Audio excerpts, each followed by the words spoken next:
Baby pa yan eh. Kaya kami ng sumang. Si Ante pala gagawa ng sumang. Yak, tapang mo Hindi ka nagmerienda. Anong oras ang alis na dito? Alas 8. 8 daw, sabi ni Papa. Sila usap na yung... At nakigulo na nga rin ako sa pagyadyad ng mga kasava.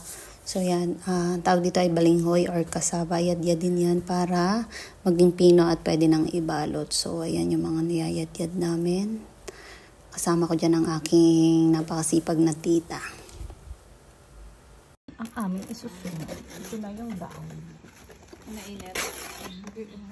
Isang sumang. Ano yan? Maano kasi ang dahon. Hindi nagaang dahon. Ay, may flash na. Ito na ang aming sumang. So, ilalaga na lang.